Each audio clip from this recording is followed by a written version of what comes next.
I just want to get this off my chest. I am a sports medicine professional, and I think, in my opinion, just from reading the articles, I haven't talked to any of these people. I can't get in touch with any of these people. I think Simon's injury has been mismanaged for a lack of understanding by the physical therapists and chiropractors with how this injury and disc golf as a sport. So let's get into the nuts and bolts of this one. This was all posted on Ultiworld, so you can go ahead and find that. I will have a link in the description. I'll have a link posted after the stream ends, after all the fun stuff. So despite months of rehab, he will not be ready until April at the earliest. He is forced not to throw, not to play, not to do anything for the next 3 weeks. Well, by the time you get this, it'll probably be the end of his 3 weeks, but who is really counting when we're talking about that? It's not good. It's not good at all.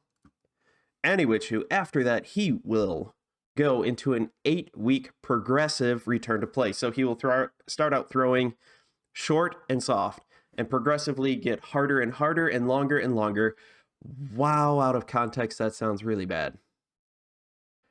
I just realized the words that came out of my mouth on that one. But anyway, a progressive return to play is something that I've utilized in multiple sports, whether it is baseball, javelin throwers, volleyball players, everything. That part I don't disagree with at all. If that's what needs to happen, that's what needs to happen.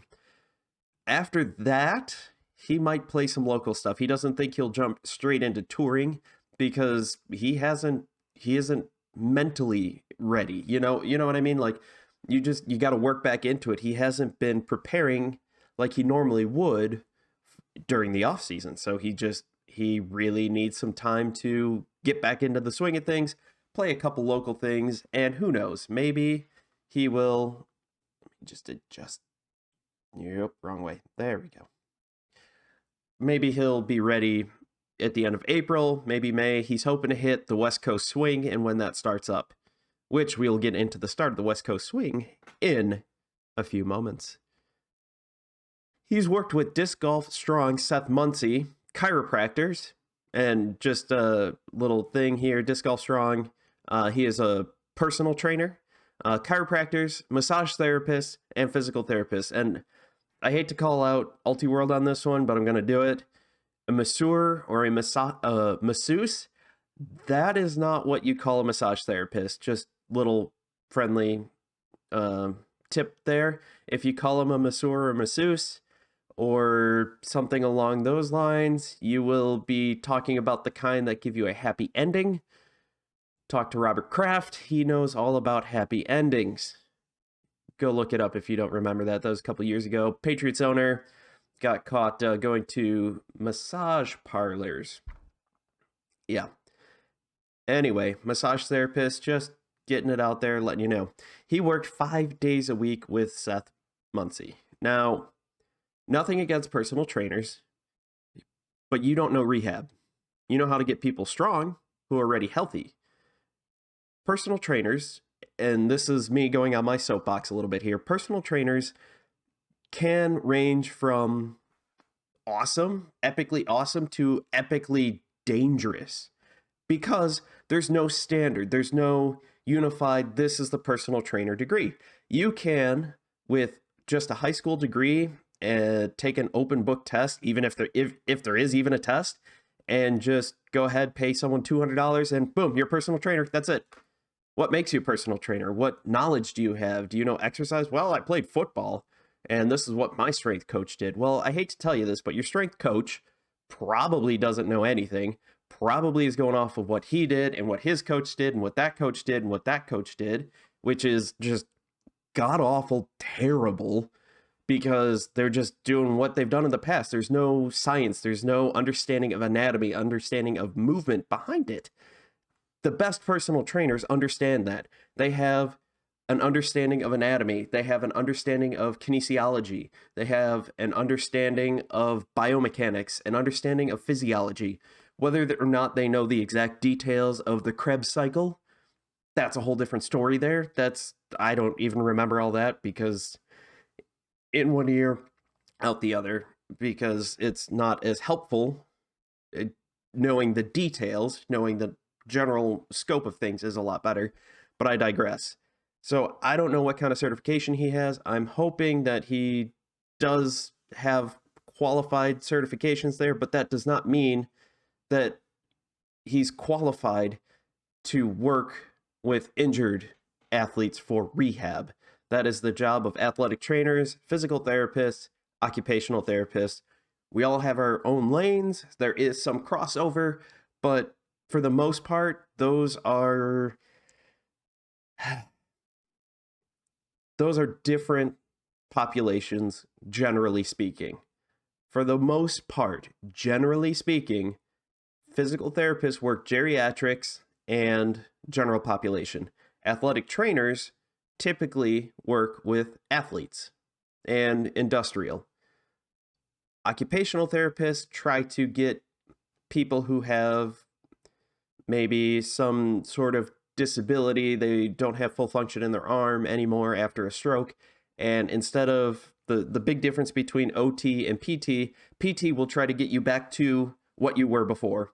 OT will get you to be able to function like you did before. Big distinction there. Now, you have a stroke, you don't have full use of your arm, you have some use. OT will help you figure out strategies how to best utilize that to be able to function on a normal day. You have a broken arm and you go to physical therapy and it's going to be strong and it's going to be just like new at the end, hopefully.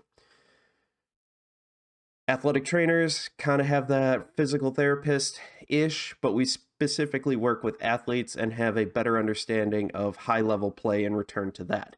So I think Simon Lizotte would benefit from working with an athletic trainer.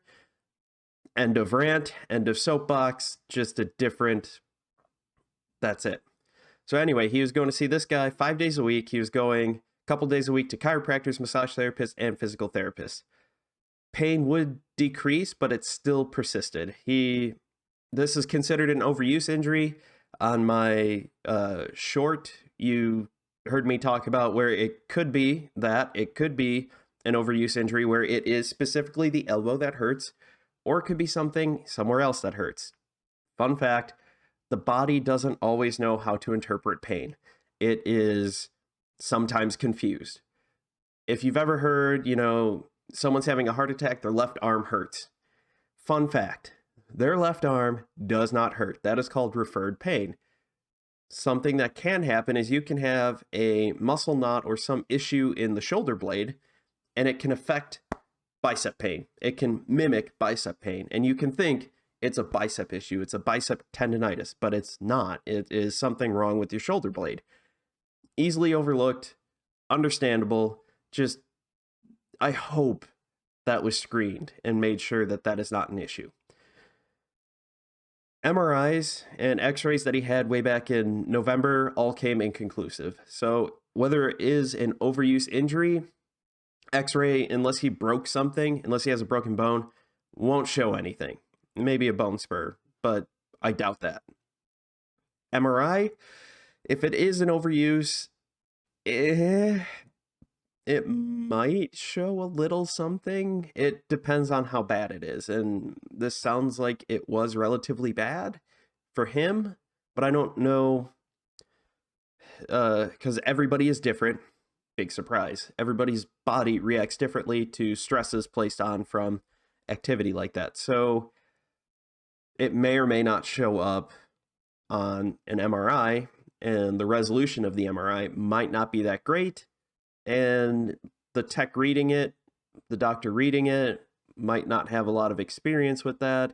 There are a whole host of factors, because when you're talking overuse injuries showing up on an MRI, it is a very fine line between an overuse injury and just natural variation in anatomy from person to person. Because yes, we all have a left arm, we all have a right arm, we all have two eyes. But if you were to look under the microscope, under an MRI, everything is going to be approximately the same. But once you get into the fine little details, the itty bitty little details right there, then, well, it varies just a little bit. So That's why with any sort of rehab, you cannot have a cookie cutter return to play anything. It will always vary person to person. That is it. That's how that goes.